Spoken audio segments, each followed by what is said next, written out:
Bueno, comenzamos entonces con la tercera clase de Historia de la Iglesia del curso introductorio, y ahora toca ver lo que fue la Iglesia en los primeros siglos de la existencia. En los primeros siglos, vamos a ver concretamente hasta el siglo III o IV, no más que eso. Las pocas noticias que uno tiene de la expansión de la Iglesia hacia el extremo oriente, a lo que es India, China, van a contrastar con las abundantes que hay sobre el florecimiento de la Iglesia en Occidente, ¿no? Tenemos dentro de los límites del imperio, algo que ya habíamos visto en la última clase, la enorme expansión que tuvo el cristianismo en el primer siglo después de Cristo, segundo siglo después de Cristo. Se sabe que ya a menos para la mitad del siglo II, 150 más o menos, ya había comunidades cristianas en todos los centros vitales de lo que era el Imperio Romano. Esta nueva situación no va a tardar en atraer naturalmente la atención del paganismo, ¿no? Del mundo que no conocía todavía a Jesucristo y que rodeaba al Imperio Romano en general. Y va a también provocar un rechazo, un cierto rechazo. ¿Por qué? Porque la práctica habitual de Roma era aceptar todo tipo de religión dentro del Imperio Romano. Normalmente sostenía una política, digamos así, de tolerancia, ¿no?, respecto de las religiones de los pueblos conquistados.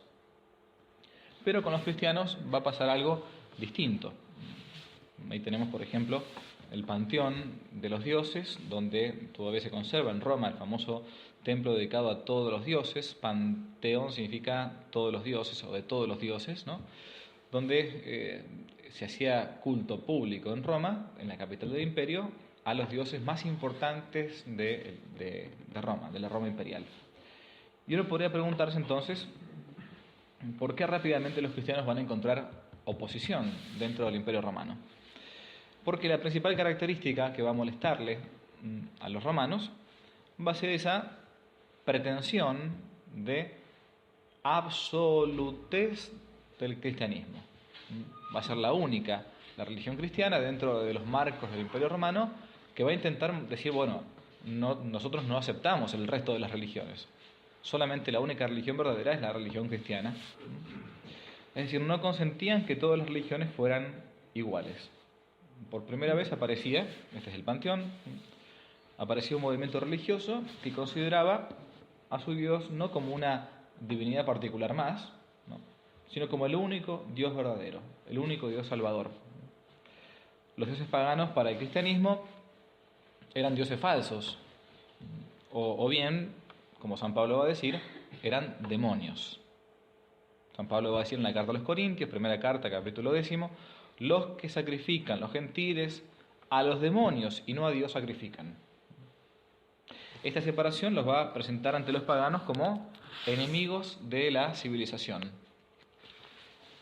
El rechazo de los paganos se va a asociar a la hostilidad también del judaísmo, de la diáspora, los judíos contrarios al cristianismo, que no perdonaban a estos primeros judeocristianos su, entre comillas, apostasía respecto de la ley de Moisés.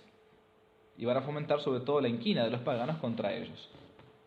Lo mismo de hecho con el Mesías, si el árbol de la rama verde, ¿no?, hicieron esto, ¿qué más van a hacer con el fruto seco, con la rama seca? El templo de Panteón es uno de los tantos ejemplos, pero enseguida va a existir una cierta desconfianza de parte del paganismo respecto de los otros templos paganos. Máxime sabiendo que los cristianos provenían de clases bajas, los primeros cristianos van a surgir sobre todo de esclavos o de gente que trabajaba para parte del imperio, van a ser acusados sobre todo de una acusación que a uno le puede resultar extraña, que es la acusación de ateísmo. Los primeros cristianos fueron acusados, aunque parezca paradójico, de ateos. ¿Por qué? Porque no querían adorar a los dioses falsos, a los dioses paganos, Palas Atenea, a quien fuera. Para los habitantes de la ciudad antigua, esto es importante, esto lo dice muy bien Fustel de Coulanges, un gran historiador de lo que es la ciudad antigua. Tiene un hermoso libro muy recomendable, muy fácil de leer, llamado así justamente La ciudad antigua, donde narra las costumbres de lo que era la Roma imperial o incluso la Grecia, ¿no? Para un antiguo, digamos, ¿no?, se era ciudadano en la medida en que se participaba del culto cívico. Y no se era ciudadano si se desconocía el culto cívico, el culto de la ciudad, digamos, ¿no? Respecto a los cristianos, además, se difundían fácilmente rumores calumniosos sobre las prácticas que tenían. Se decían que tenían reuniones nocturnas, era verdad, que provocaban la rebeldía respecto de las divinidades romanas. Por ejemplo, Tácito, un autor del primer siglo después de Cristo, autor romano después de Cristo, dice: esto es una superstición funesta que va cundiendo en toda Roma, donde confluye todo lo perverso y todo lo vergonzoso. Esto era el cristianismo para un romano en el primer siglo después de Cristo. Va a llegar el tiempo en que cualquier mínimo pretexto va a bastar para conducir a los cristianos ante los tribunales. Y el cargo siempre era el mismo: ateísmo. No adoran a los dioses. Uno de los casos famosos se lee, por ejemplo, en los Hechos de los Apóstoles, capítulo 19, el incidente que San Pablo, no lo cito acá porque es largo, va a tener en Éfeso. En Éfeso, San Pablo va a ser acusado de ateísmo por decir que no tienen que venerar a los dioses paganos. A raíz de los disturbios, entonces, inicialmente pequeños, pero con el tiempo se van a agrandar, que en distintos lugares del imperio van a suceder, la autoridad romana vino a conocer una peculiaridad de este nuevo movimiento religioso. Primero intervino para poner fin a los tumultos, pero luego va a ir formando la creencia de que los cristianos venían como a perturbar la paz del imperio. Más tarde van a notar que ellos rechazaban la religión oficial del imperio y con esto ponían en riesgo el fundamento de unidad, uno de los fundamentos de unidad, que es la fe. En todo imperio, en toda nación, la fe es un fundamento que une, así como la lengua, ¿no?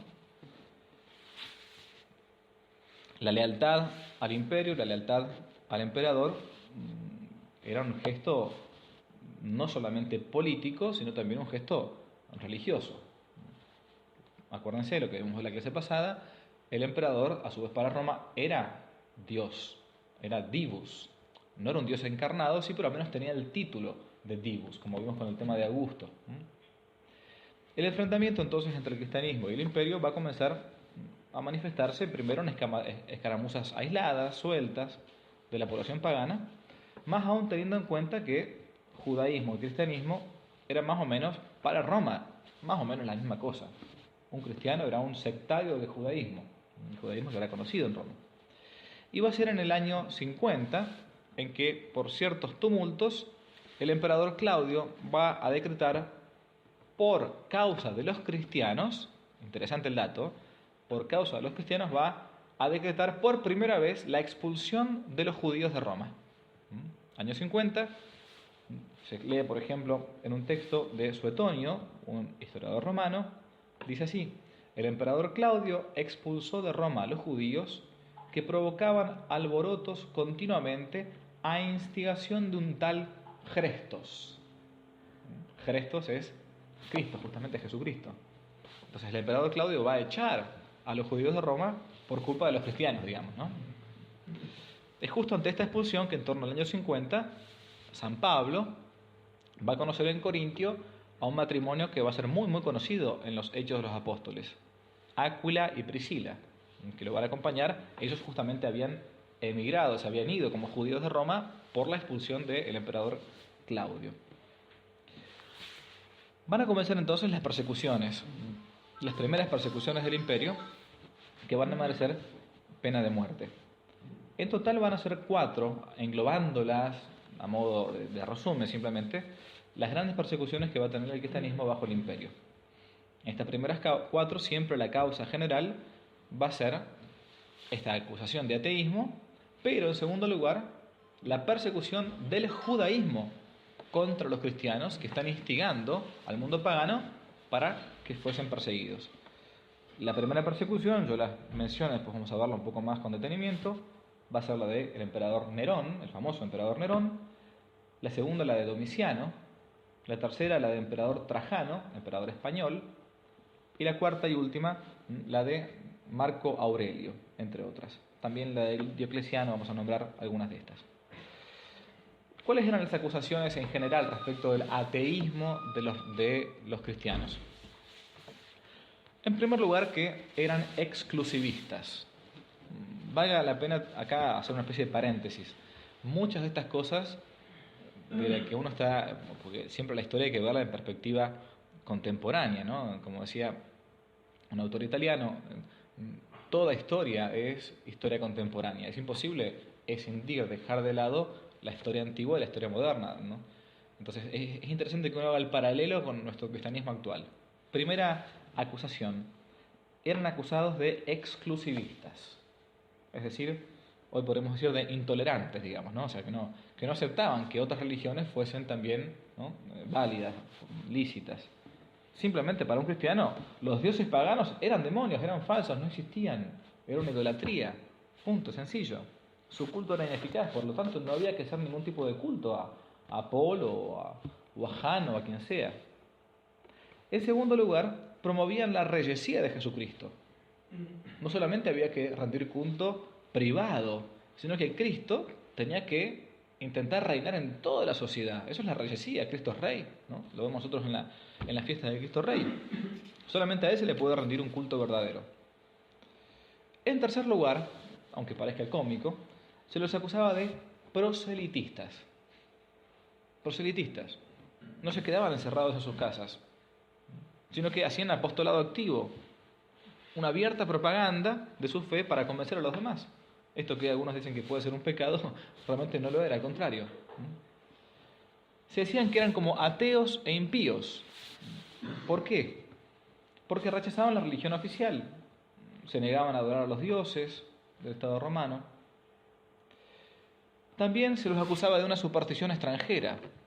Venían de afuera, venían de judaísmo, no era algo de tradición romana. La religión que practicaban no era reconocida todavía oficialmente por el Estado romano. Cometían sacrilegio, muchos de ellos, porque más de una vez rompían, sacrilegio para los romanos, porque destruían los templos, o destruían, mejor dicho, las estatuas de dioses falsos, ¿no? Así como uno dice, bueno, hoy por hoy uno destruye la estatua de, no sé, de Gauchito Gil o de, qué sé yo, lo que puede ser en Argentina. Bueno, eran tildados de sacrílegos porque rompieron un templo pagano. En el caso famosísimo de, por ejemplo, San Patricio, que destruyó varios dioses falsos en Irlanda, es uno de los tantos ejemplos que uno podría dar. Y eran acusados de un delito, del delito de lesa majestad. Acá tenemos alguna imagen de destrucción de templos, ¿no? El delito de lesa majestad era no prestar el culto debido al divus emperador, al divino emperador, ¿no? ¿Qué significaba no pagar el culto debido? Especialmente no pagar una moneda llamada la dracma dedicada al emperador en calidad de divus imperator, de divino emperador, ¿no? Claro, no podían decir, no puedo yo entonces estar reconociendo implícitamente con el pago de un impuesto para solventar la divinidad de alguien que no es Dios. Por último, uno podría también, una de las tantas que se podría plantear es que eran acusados de practicar la magia. ¿Por qué la magia? Porque decían que expulsaban demonios, que guardaban y conservaban libros sagrados en lugares escondidos, la Biblia, las Sagradas Escrituras, que ahí contenía el tesoro. Entonces, bueno, para un romano hay que imaginarse que todo esto era bastante extraño. Bien. Los edictos de los emperadores conservaban siempre la fuerza de la ley y prohibían la profesión pública de fe cristiana.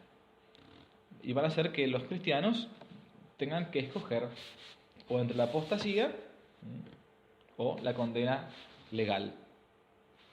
Las penalidades de los inculpados, mientras durase el proceso, podían ir desde torturas hasta encerramiento sin luz, mala alimentación, cargar cadenas, etc. Al comparecer ante los tribunales se los podía torturar para que finalmente renegaran de esa nueva fe. El potro, los garfios o cualquier otro instrumento que los hiciera apostatar, renegar de la fe cristiana. Si no claudicaban, como ocurría en algunos casos, se los condenaba al destierro, la mayoría de los casos no claudicaban, a la confiscación de bienes, al trabajo forzado. Esto que parece para nosotros muy lejanos, acá, por ejemplo en Occidente, en Argentina, hoy por hoy lo están sufriendo los cristianos en Oriente, en Medio Oriente. O bien simplemente se los condenaba a muerte, que según la condición del cristiano, podía consistir desde decapitación por espada, como por ejemplo sucedió con el apóstol San Pablo. Hoy justamente tenemos la fiesta del apóstol San Pablo, 30 de junio, porque era ciudadano romano, estaba prohibido crucificarlo, o el suplicio de la cruz, si eran más bien extranjeros, ¿no?, de condición libre o esclavos. El anfiteatro, las fieras, el fuego, eran entre tantos otros modos de llevarlos a suplicio. ¿Qué pasaba con los cristianos, con los poquísimos cristianos que renegaban de la fe, que apostataban? Por los mismos cristianos van a ser enormemente relegados, dejados de lado. Va a haber una gran división entre los propios cristianos en aquellos que apostatan de la fe por miedo. Incluso en algunos casos se va a llegar a decir: la apostasía ya no tiene vuelta atrás. Ya no puedo ni siquiera, estamos recién en los orígenes del cristianismo, no estamos recién comenzando. Alguien que apostató de Jesucristo, decían algunos, los más rigoristas, digamos así, tienen tanta culpa encima que aunque se arrepientan después, ya no van a poder volver atrás. Ya no hay perdón para la apostasía. Claramente era un error de los primeros cristianos, ¿no?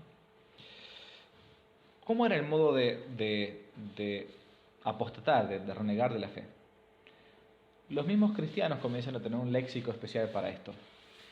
Quienes renieguen de la fe van a ser llamados genéricamente, así de modo genérico, los lapsi. En latín, lapsus, como nos llegó hasta ahora por la psicología, es una caída, ¿no? Lapsi eran los caídos, los que habían caído, los que realmente habían apostatado. Estos eran los lapsi en general. Y entre estos se dividían, entre los que renegaban de la fe, en tres grandes grupos, ¿no? Los sacrificati, los turificati y los libellatici. ¿A quienes llamaban sacrificati?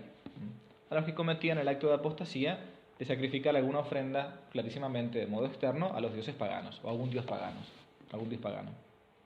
Los turificati, por turífero, viene de ahí del turíbulo, del incienso, ¿no? En fin, los que apostataban de su fe con el solo hecho de tocar o agarrar un granito mínimo de incienso y colocarlo en el lugar del fuego sagrado de X divinidad.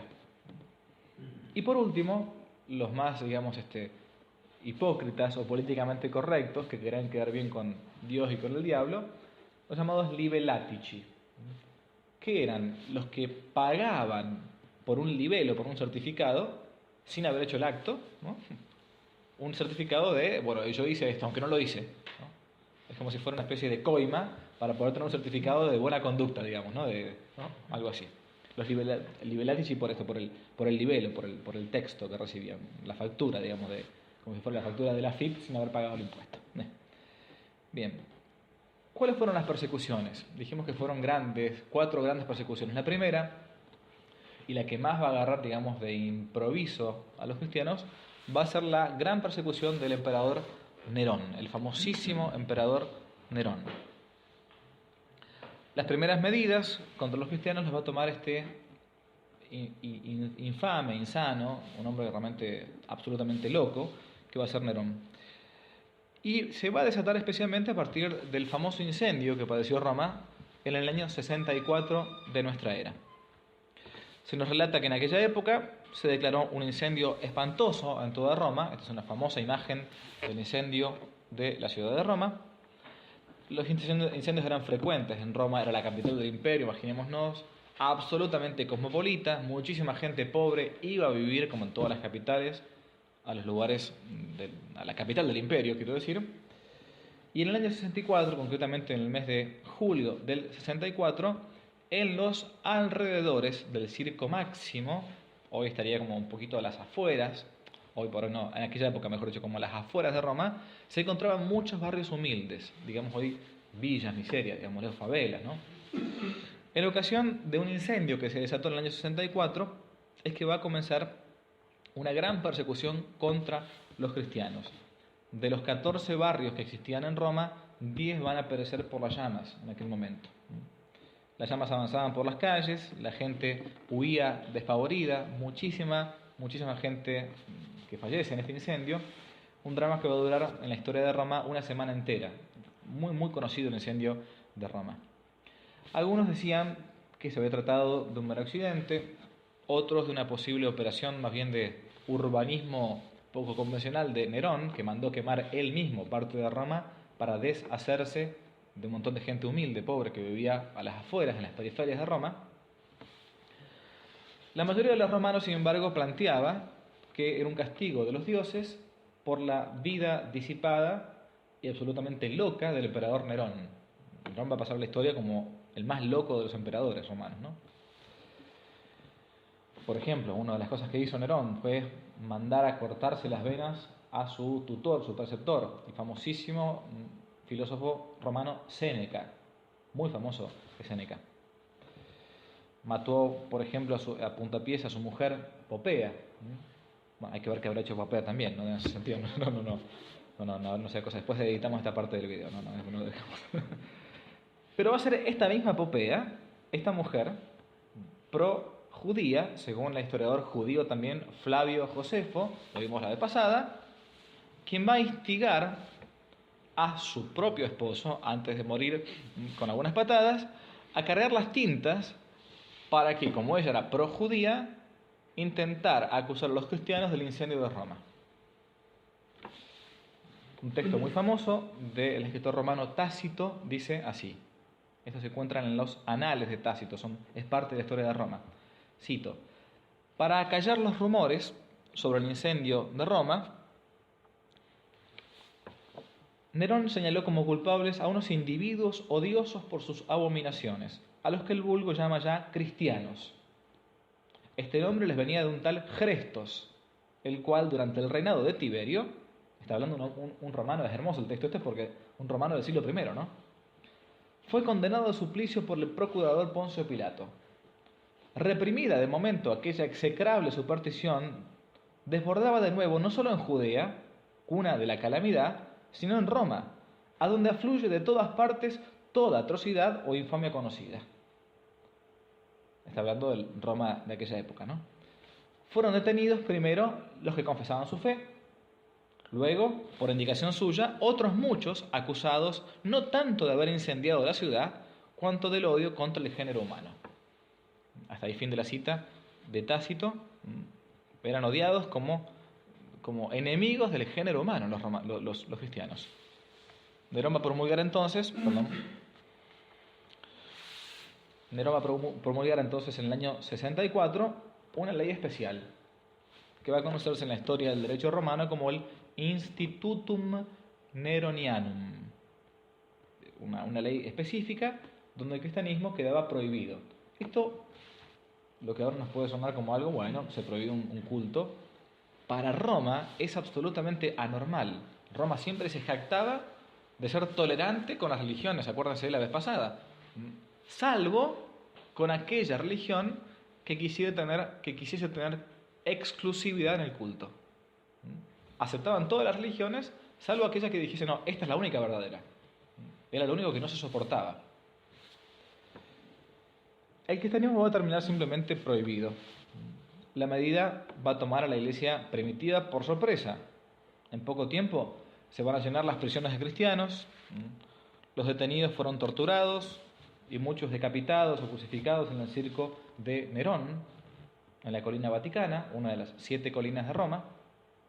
Según Tácito, este historiador romano que recién citamos, muchos fueron envueltos en pieles de animales para ser luego utilizados como presas de caza o acabar despedazados por las fieras en los juegos. A otros los convirtieron en antorchas vivas para iluminar con la grasa de la carne humana las calles de Roma. En ese hermoso testimonio que quedó para nosotros los católicos en esas actas llamadas las actas de los mártires, hermoso para algún día leer alguna parte por lo menos, se narran a partir de los procesos judiciales contra los cristianos cómo morían los primeros cristianos. Se lee, por ejemplo, una pequeña frase: somos atormentados al confesar nuestra fe, somos castigados y perseveramos porque se nos combate por el solo nombre de ser cristianos. Bajo esta persecución de Nerón, entonces, que comienza en el año 64, es que van a morir 3 años después. Ayer celebramos su fiesta, 29 de junio, los apóstoles, los príncipes de los apóstoles, San Pedro y San Pablo. Bajo esta persecución van a recibir entonces ellos el martirio. Conocemos la historia. San Pedro va a terminar crucificado boca abajo en el circo que Nerón tenía en una de las 7 colinas de Roma, la colina Vaticana.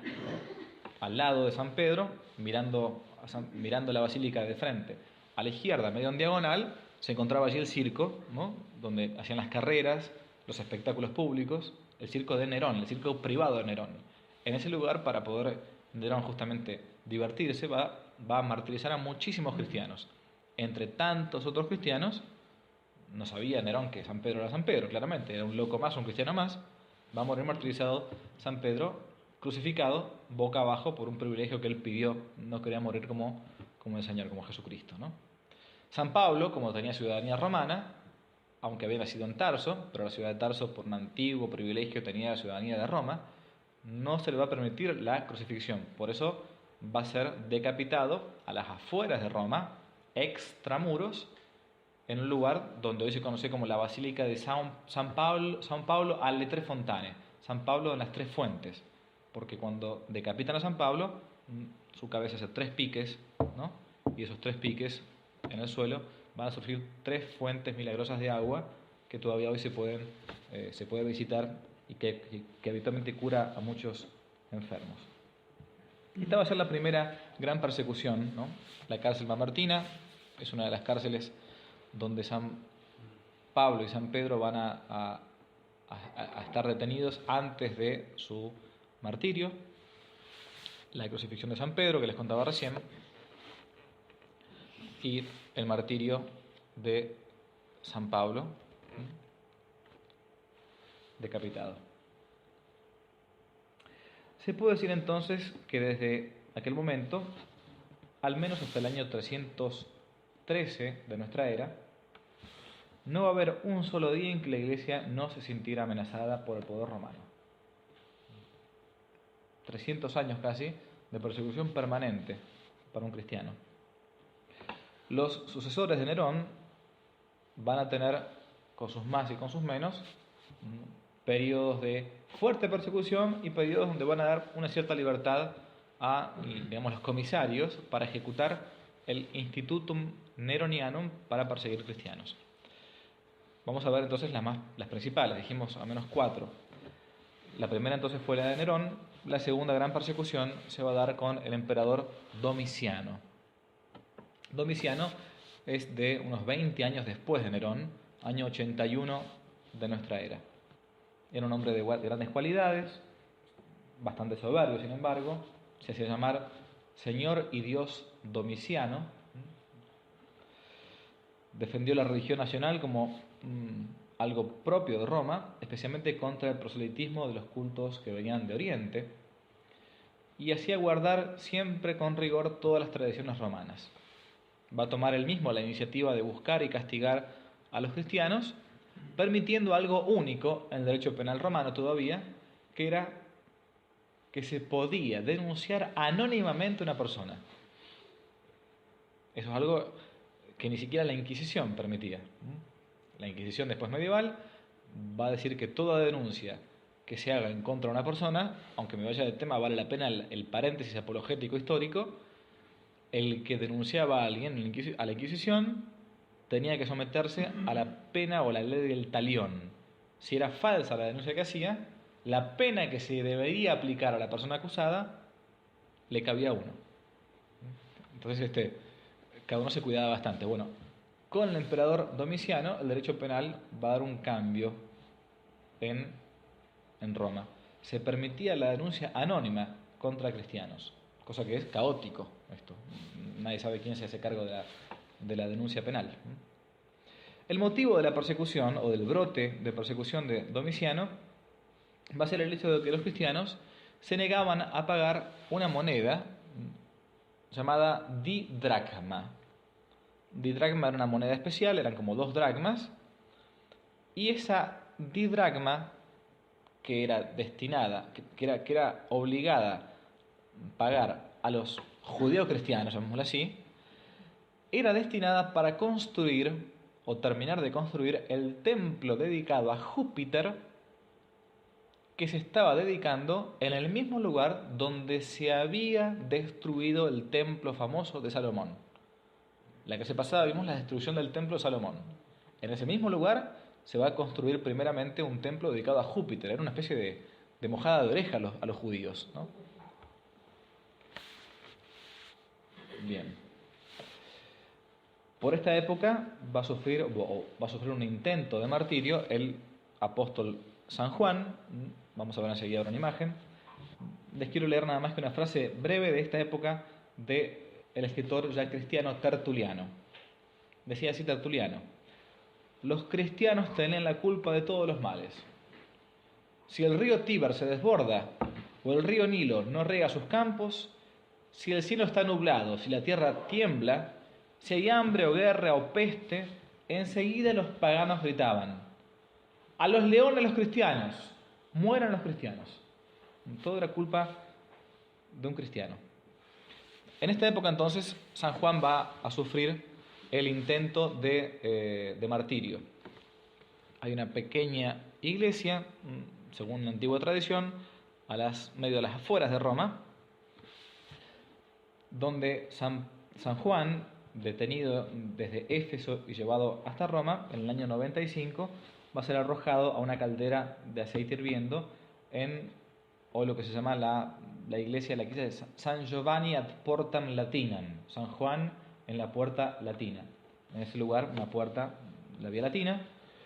San Juan va a salir ileso y va a ser desterrado a la isla de Patmos, donde finalmente va a morir. Vamos a ver ahora una pequeña parte con un poco de audio de un video para que uno más o menos vea cómo funcionaba la situación en época cristiana.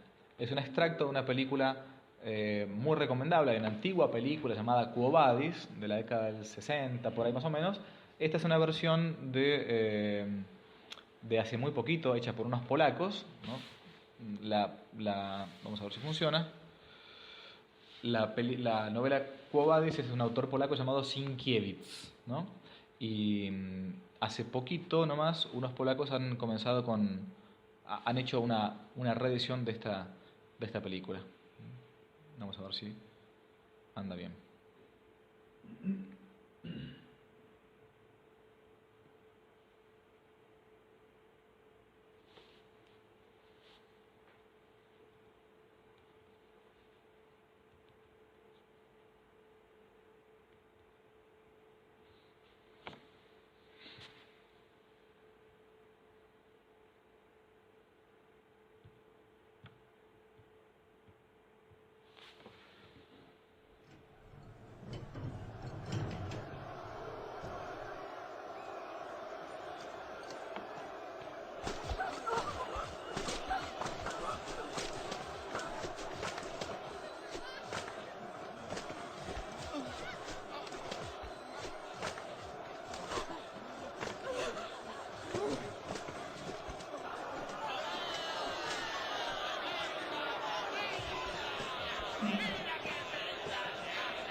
Está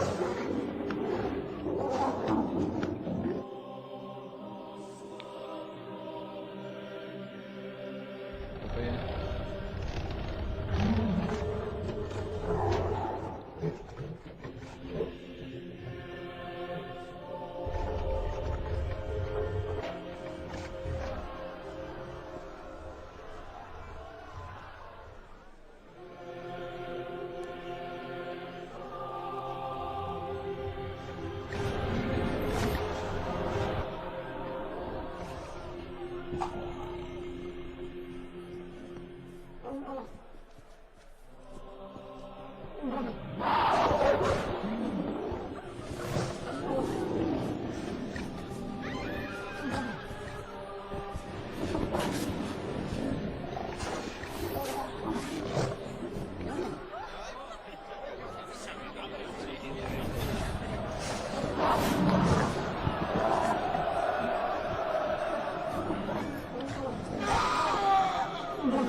Algunos martirios memorables. San Ignacio de Antioquía, martirizado también por esta época, en Roma, probablemente fue el niño a quien Cristo llamó para poner de ejemplo de inocencia, de humildad, que ustedes seguramente recordarán del Evangelio de San Mateo. Dice el Evangelio de San Mateo, capítulo 18, Cristo llamó a un niño, lo puso en medio de ellos y dijo: os aseguro que si no os hacéis como niños, no entraréis en el reino de los cielos. Su testimonio hasta el día de hoy sigue emocionando a quien lo lee. Se lee cada vez que es la fiesta de San Ignacio de Antioquía en el oficio de lectura, en la liturgia de las horas, ¿no? Dice: yo estoy escribiendo a todas las iglesias y a todas les encarezco lo mismo, que moriré de buena gana por Dios con tal que vosotros no me lo impidáis. Os lo pido por favor, no me demostréis una benevolencia inoportuna. Dejad que sea pasto de las fieras, ya que ello me hará posible alcanzar a Dios. Esta frase que viene ahora es muy conocida. Yo soy trigo de Dios, y he de ser molido por los dientes de las fieras para llegar a ser pan limpio de Cristo. Rogad por mí a Cristo para que por medio de estos instrumentos llegue a ser una víctima para Dios. Nerón entonces por un lado, Domiciano por otro. Vendrá la tercera persecución del emperador Trajano.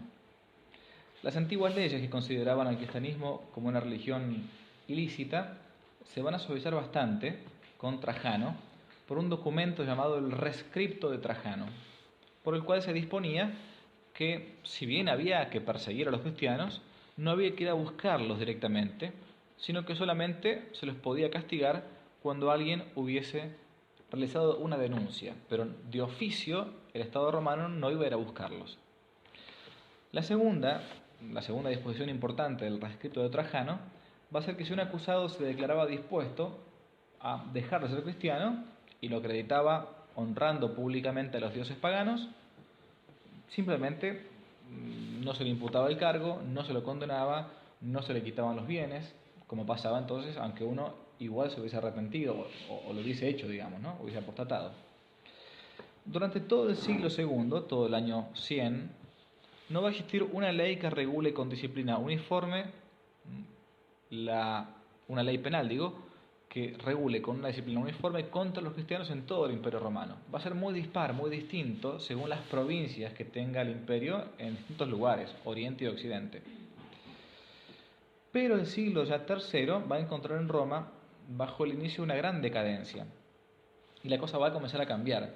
El poder del emperador va a comenzar a declinar y van a tomar más autoridad y más fuerza los distintos generales o gobernadores del imperio en lugares muy apartados. Un gran historiador francés, Daniel Robs, va a decir sobre la época que las fuerzas de destrucción actuaban cada vez con más eficacia, no solo en política, sino en todos los órdenes. Ni el arte, ni la moral, ni la literatura, ni la vida social presentaban ya esos caracteres de vitalidad y equilibrio propio de las grandes épocas. Roma comenzaba a declinar, a decaer. Y de este modo también en el siglo III va a comenzar una larga dictadura, una larga serie de dictaduras militares, dictaduras en el sentido romano del término, donde los ejércitos hacían y deshacían a los emperadores. Cada ejército de cada provincia sabía que si apoyaba a un general podía llegar a ser después, ¿no?, emperador, como pasó por ejemplo con el general Vespasiano. ¿Se acuerdan que la vez pasada vimos Vespasiano era el general que estaba en Judea, que fue a atacar Judea y pues terminó siendo emperador? Los soldados que apoyaban a ese general terminaban entonces logrando un lugarcito acomodado dentro del imperio. Una nueva tempestad va a comenzar a fraguarse entonces con esta corriente de generales que van a sucederse como emperadores. Y aquellos generales que llegan a emperador van a intentar instaurar, o mejor dicho, restaurar la religión nacional, la religión romana. Va a haber una especie de nacionalismo exacerbado por las tradiciones de Roma. Sin embargo, con Trajano no se sufrió demasiado. Va a ser con el emperador Decio, el emperador que va a venir después, donde la cosa se va a complicar un poco más. Apuntaba sistemáticamente y en primera línea, Decio, a perseguir a los jefes de las iglesias, en concreto a los obispos. Se tiene la prueba de que las persecuciones llevadas a cabo contra los obispos de las comunidades más importantes era lo más eficaz para perseguir al cristianismo. Si el obispo claudicaba, si el obispo era temeroso, entonces todo el rebaño también iba a claudicar, era lo más sencillo. Este era el mapa del imperio a la época del emperador Decio, y después de Decio va a llegar la gran persecución, la más fuerte, quizás la más dura, que es la que se ve habitualmente en todos los libros después de la de Nerón, que va a ser la del emperador Diocleciano. Ante Diocleciano, sin lugar a duda, esto uno lo puede ver en cualquier historia de la Iglesia, las persecuciones se van a agudizar al máximo. El primer edicto general contra los cristianos del emperador Diocleciano va a ser en el año 303 de nuestra era, iniciando ya el siglo IV.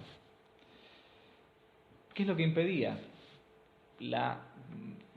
Prohibía la asamblea cristiana, o sea, la reunión cristiana, la destrucción de las pequeñas iglesias. Las primeras iglesias eran simplemente, como se les llamaba en latín, domus ecclesiae. Se practicaba el culto en las casas cristianas, ¿no? En las casas cristianas. La abjuración de todos los cristianos que tuvieran alguna función pública, se impedía que un cristiano llegase a la vida pública, y la privación de los cargos, de los títulos, de las dignidades de los cristianos, y la pérdida, en general, hablando de modo genérico, de todo derecho ante los tribunales civiles de Roma.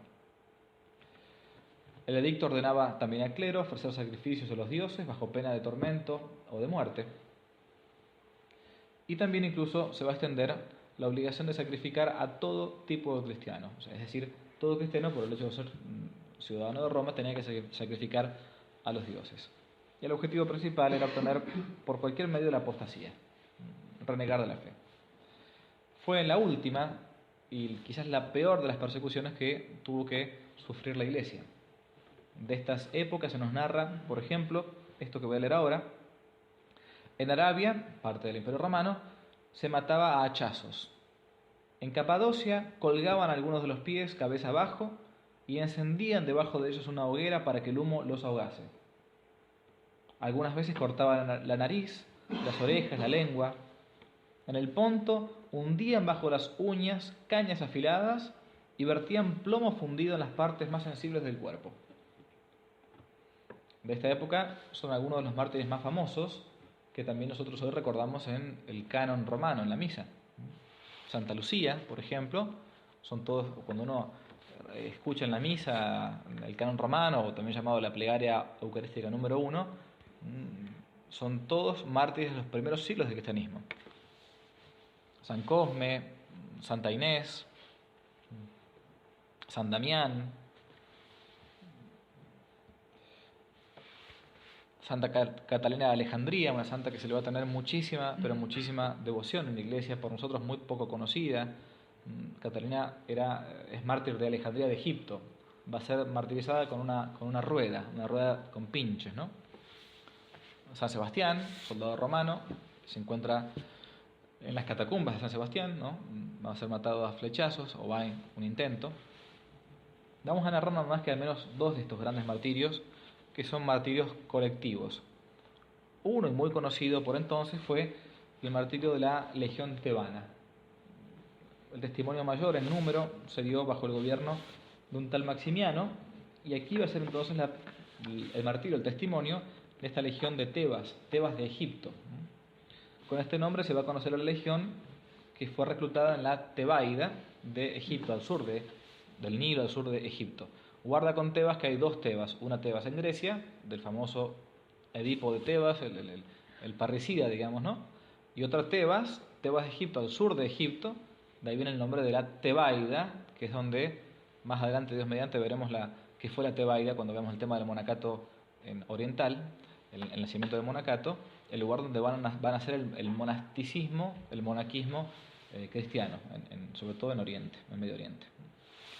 De esta región era compuesta esta legión, estaba al frente de San Mauricio y dos oficiales subalternos que van a ser conocidos con el nombre de San Exuperio y San Cándido, de ahí Saint-Exupéry, ¿no? El autor del Principito, San Exuperio, el apellido viene probablemente de acá. Esta legión, por orden del emperador, va a ser diezmada al menos 2 veces, es decir, se echaba suerte sobre 10 hombres y a los designados se les cortaba la cabeza. Y posteriormente va a ser exterminada en su totalidad. Eran alrededor de 6.000 hombres. Este es un famoso cuadro, el que está aquí en pantalla, del Greco. Se encuentra en el monasterio del Escorial y fue mandado a pintar por Felipe II. El famoso rey emperador de España, Felipe II, era muy devoto de la legión tebana, la legión San Mauricio y la legión tebana. Este hecho va a ocurrir en Agaum, en la ciudad hoy llamada Saint-Maury, en Suiza, y va a ser inmortalizada por este cuadro muy famoso del Greco. Otro martirio grande, muy conocido, y yo intento siempre contarlo, narrarlo, ¿no? Porque es poco conocido por nuestra época, que es la llamada Legión Fulminata, llamada así, o también los 40 mártires de Sebaste. Era época de sangrientas persecuciones, año 312, y se encontraba entonces esta legión que se había convertido en masa, como era antiguamente, al cristianismo. Se convertía el general, se convertían todos los soldados entonces de su legión. Asia Menor estaba encomendada principalmente a la legión número 12 de Roma, llamada la Legión Fulminata, que debía operar sobre todo en la zona de Sebaste, Armenia, lo que es hoy Armenia, donde había un gran número ya de cristianos. Armenia es la primera nación que se convierte en masa en Oriente al cristianismo. En Occidente va a ser, ¿no?, Francia, por eso se le llama Francia la hija primogénita de la Iglesia, pero en realidad los franceses, quizás a veces por pedantería, dicen somos los primeros, pero en realidad es Armenia. A menos en Occidente sí, son los francos, los franceses, ¿no?, que se convierten con Clovis, con Clodoveo. Pero en la zona de Oriente ya Armenia era una nación donde había una gran cantidad de cristianos a principios del siglo IV. Por entonces se nos narra lo que San Gregorio de Niza, uno de los grandes padres de la Iglesia de los primeros siglos, fue lo que pasó con la Legión Fulminata. El prefecto trató de intimidar a estos soldados para que renieguen de su propia fe. Así narra San Gregorio lo que sucedió. El prefecto pensaba, dice San Gregorio, si los amenazo con la espada, no reaccionarán, porque están familiarizados con aquella desde su infancia. Eran militares. Si los someto a otros suplicios, los sufrirán generosamente. Tampoco sus cuerpos, curtidos por el sol y el aire, temerán el martirio del fuego. El prefecto se encontraba con una dificultad. ¿Cómo los martirizo a estos hombres? Pensó entonces en un suplicio más molesto y más largo. Eran 40 soldados cristianos, firmes en su fe. Serían condenados a morir de aterimiento, es decir, de congelamiento. En pleno invierno, desnudos, serán introducidos en un estanque helado hasta morir. El lugar elegido para la ejecución, para dar incluso mayor impresión a los mártires militares, era el amplio patio delante de las termas de Sebaste, desde donde los condenados veían el vapor del calidarium, el lugar donde surgía, ¿no?, del agua termal caliente, el agua caliente. Era como una invitación a la apostasía. Bastaba con salir del agua fría, pasar al calidarium, y simplemente esa era la única prueba que les pedía el prefecto. Bastaban solo algunos pasos. Las horas corrían y ninguno de los condenados se alejaba de la explanada helada. San Basilio Magno, otro padre de la Iglesia, nos cuenta que se animaban mutuamente a permanecer fieles con esta oración: Señor, 40 entramos en la batalla, 40 coronas te pedimos. Los soldados que los custodiaban asistían como estupefactos a esta escena. De repente, uno de los condenados, extenuado por los espasmos, salió del estanque y, arrastrándose como pudo, se dirigió hacia el calor de los baños termales, apostatando así de su fe. Se hizo un silencio aterrador, pero los mártires seguían diciendo: Señor, 40 entramos en batalla, 40 coronas te pedimos. Eran 39. 40 entramos en batalla, 40 coronas te pedimos. Consternado por la escena, uno de los verdugos, movido por la entereza de los mártires, se despojó de su armadura, se lanzó al lago helado y gritó con ellos: Señor, 40 entramos en batalla, 40 coronas te pedimos. Este es el martirio emocionante de los mártires de la Legión Fulminata. El testimonio de los mártires fue gigantesco. Por eso Tertuliano va a decir esta famosa frase, que la sangre de los mártires es semilla de nuevos cristianos. Los paganos se van a cansar de matar, pero antes se van a cansar de matar antes que los cristianos de morir. Junto al testimonio de la palabra, el testimonio de la sangre confirmaba la veracidad de la Iglesia. No existía gente que muriese por su fe. Pronto los cuerpos de los mártires y el lugar donde habían sufrido el martirio se van a convertir en objeto de culto especial. Los primeros cristianos van a comenzar a tener una gran veneración por aquellos que morían por Cristo. Fue la primera forma del culto de los santos que se conocen y de las reliquias, ¿no? Al término del relato de la pasión de otro santo padre de la Iglesia, San Policarpo, se lee: recogimos sus huesos de mayor valor que las piedras preciosas, más estimados que el oro, y los depositamos en un lugar que fuera digno de ellos. Allí es, en la medida de lo posible, donde con la ayuda del Señor nos reunimos para celebrar alborozados el aniversario de este día en que por el martirio Policarpo nació para Dios. Así van a comenzar las fiestas de los primeros santos. Se va a establecer entonces el uso de celebrar el santo sacrificio de la misa sobre las tumbas de los mártires. Por eso hasta el día de hoy entonces en toda iglesia, en todo altar, se coloca el ara, un pequeño cuadradito, cuando se consagra el altar, donde se colocan las reliquias. Esto viene ya de los primeros siglos del cristianismo. Esto va a pasar también incluso en catacumbas. Las catacumbas van a ser lugares no donde los cristianos van a vivir, sino donde van a enterrar a sus muertos. Un cristiano sabe que el cuerpo es templo del Espíritu Santo, por eso no podía cremarlo meramente como hacían los paganos, ¿no? Entonces van a comenzar extramuros, fuera de las murallas de Roma, a enterrar a sus muertos. Y esto con el tiempo van a ser las catacumbas, ¿no?, los cementerios cristianos. Ahí también entonces van a venerar las tumbas, las reliquias de los primeros cristianos. Un detalle, pero cuando San Pedro y San Pablo fallecen, no van a ser enterrados San Pedro en el Vaticano, como está ahora, ni San Pablo en la Basílica de San Pablo extramuros, el tipo de paganismo. San Pedro va a ser crucificado en el circo de Nerón, en la colina vaticana, y los restos de San Pedro y San Pablo van a ser trasladados todos a catacumbas. Van a estar 300 años en catacumbas los restos de los primeros apóstoles. Después, con el tiempo, ya con la época cristiana, van a ser llevados entonces a los lugares que hoy conocemos, la Basílica de San Pedro en Vaticano, la Basílica de San Pablo. Los verdaderos vencedores, ¿no?, de este conflicto de 3 siglos claramente fueron los mártires. Se calcula que durante los primeros 3 siglos del cristianismo hubo alrededor de 7 millones de mártires en todo el Imperio Romano. Tertuliano, ya cristiano, llegó a dirigir contra los perseguidores que calificaban de secta al cristianismo estas palabras: no destruiréis nuestro grupo. Sabedlo bien, cuando creéis que lo herís, lo fortificáis. Algunas imágenes de catacumbas, los primeros lugares donde los cristianos van a recibir la sepultura. Martirios memorables, muchos de estos: Santa Cecilia, casi todos por negarse a entregar su virginidad o a casarse con un pagano o a apostatar de su propia fe. Un martirio muy conocido es el de Santa Cecilia.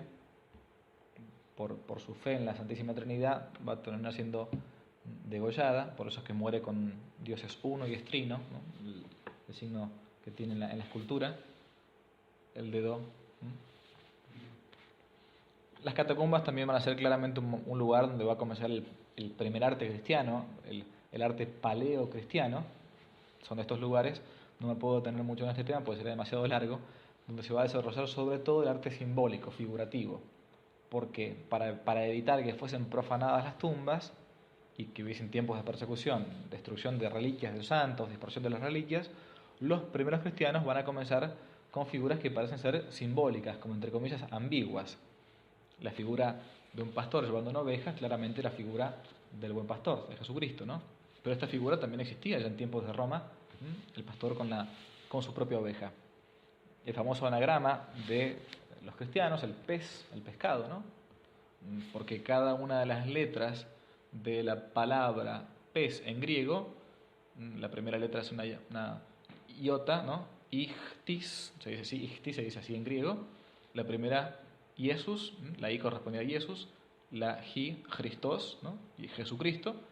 La del medio, ichthys, ¿no?, la Z griega, Theos, que significa Dios, ¿no?, Hios, que significa hijo, y Soter, Salvador. Jesucristo, Hijo de Dios Salvador. Es como una especie de acróstico, ¿no? Por eso con el P simplemente en una puerta o en una tumba era bastante para decir que era una persona cristiana. No nos detenemos mucho en esto. Vamos a llegar entonces ya al final de esta clase con el advenimiento del emperador Constantino.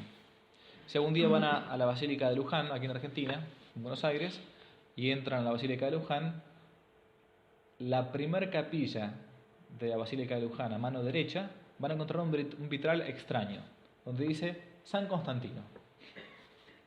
San Constantino estrictamente no fue declarado nunca santo, y al lado de San Constantino, con más detalle, San Carlomagno, tampoco fue declarado santo. 2 emperadores, uno romano y el otro también romano, pero ya más bien de franco, o alemán-francés. Como la Basílica de Luján acá en Argentina fue hecha por franceses y según la tradición galicana francesa se le tenía una gran devoción a Constantino por lo que hizo por los cristianos y a Carlomagno después, cuando los franceses hicieron los vitrales de la Basílica de Luján pusieron San Constantino y San Carlomagno, pusieron los vitrales como si fueran santos. Si algún día van, acuérdense, primeras 2 capillas, cuando apenas uno entra a la derecha, ahí se encuentran los vitrales de San Constantino y San Carlomagno. ¿Por qué esto de San Constantino? En el año 305, Diocleciano va a renunciar inesperadamente al título de Augusto. Y a partir de acá se va a desatar una batalla por la sucesión del imperio, del emperador. Al menos 2 contrincantes, para resumir, son los que van a tratar de disputarse el título. Un general llamado Magencio y Constantino. Constantino había sido educado en una corte pagana, pero era de madre cristiana. Santa Helena, su propia madre, ya era cristiana. Él se había incluso rodeado de gente cristiana, aunque él se declaraba todavía agnóstico, o al menos pagano, para no decir ateo. Lactancio, un gran poeta romano, va a ser consejero, por ejemplo, de Constantino. Finalmente, en el año 312, se van a enfrentar tanto el general Magencio como el general Constantino a las afueras de Roma, en las cercanías de un puente llamado el Puente Milvio. Se conoce esto en la historia de Roma como la famosa batalla del Puente Milvio. En este lugar, entonces, va a ser el famoso enfrentamiento entre Constantino y Magencio. La batalla era totalmente desigual. Constantino tenía 40.000 hombres, Magencio alrededor de 100.000, y por una inspiración del emperador el general Constantino todavía, él creía que debía cambiar sus estandartes de lucha para poder vencer. No tenía muy en claro esto. Santa Elena, su madre, venía insistiendo que se convirtiera al cristianismo. Constantino todavía no lo hacía, hasta que públicamente, esto fue un milagro público, Constantino tiene esta visión que ustedes tienen ahí. Ve en el cielo algunos hablan de una cruz nada más, otros hablan de una J con una Ro, el símbolo de Cristo, el llamado crismón, con esta inscripción: in hoc signo vinces, que significa en este signo, con este signo vencerás. Cuando Constantino ve eso, y ya con toda ese trabajo previo de su madre y de los consejeros, dice, bueno, acá algo pasa, estoy en baja en cuanto a la cantidad de soldados, cambiemos el signo de nuestros escudos por el crismón, por el signo del cristianismo. Manda hacer eso como todo militar a todas las tropas, todos colocan el crismón en el escudo, y en la batalla famosa del Puente Milvio va a terminar entonces venciendo el emperador Constantino contra Magencio, contra el general Magencio, y va a terminar siendo declarado emperador de Roma. A partir de esta gran batalla de Constantino contra Magencio, va a mandar construir uno de los más famosos arcos del triunfo que se encuentran en Roma. De hecho, el más famoso arco del triunfo que se encuentra en Roma, que es el arco de Constantino. Se encuentra al lado del Coliseo, un arco hermosísimo, ¿no? Después, con el tiempo, yo creo que eso lo he contado en la clase anterior, con el tema del arco de Tito, se hacía ese arco y se pasaba por debajo de ese arco como signo de victoria, de una entrada simbólica a Roma. Constantino, ya entonces, al haber subido al trono, va a decidir bautizarse, pero no todavía. Era común por entonces que cuando los cristianos se daban cuenta que el bautismo borraba el pecado actual, el pecado original, muchos decían, bueno, entonces espero hasta el final de mi vida y me bautizo en el lecho de muerte, cosa que vivo la dolce vita hasta el final. El tema es que uno nunca sabe cuándo es la fecha de vencimiento, si no es muy sencillo. Constantino va a ser finalmente bautizado, pero al final de su vida, cuando está bastante enfermo, pero va a morir finalmente cristiano. Algunos discuten si murió cristiano ortodoxo, o sea, de buena doctrina, o cristiano más bien de una corriente que veremos Dios mediante la clase siguiente, llamada al arrianismo, ¿no? Pero bueno, es una discusión que acá por el momento no entramos. Lo importante va a ser que Constantino va a declarar en la ciudad de Milán, en el año 313 de nuestra era, el cristianismo, a la religión cristiana, como una religión lícita. A partir de este momento, entonces, el cristianismo, con el edicto de Milán, año 313 de nuestra era, ya no va a tener más ese sufrimiento de la persecución por ser una religión ilícita dentro de Roma. Como consecuencia de este edicto de Milán, se van a abrir las puertas de la sociedad política a los cristianos y se va a poner finalmente fin a esa persecución sangrienta que recibió entonces el cristianismo a partir del imperio, de los primeros siglos del imperio. Una hermosa frase de Tertuliano, con la que terminamos por ahora, es esta que Tertuliano dice: somos de ayer y sin embargo llenamos vuestro imperio. Tenían muy poquitos siglos, el cristianismo, piensen que era nada, eran apenas 300 años, que no era nada, y ya poco a poco entonces terminaron conquistando incluso un imperio tan grande como el romano. Y con esto terminamos entonces con la tercera clase de Historia de la Iglesia y las persecuciones. Muchas gracias. Nada más.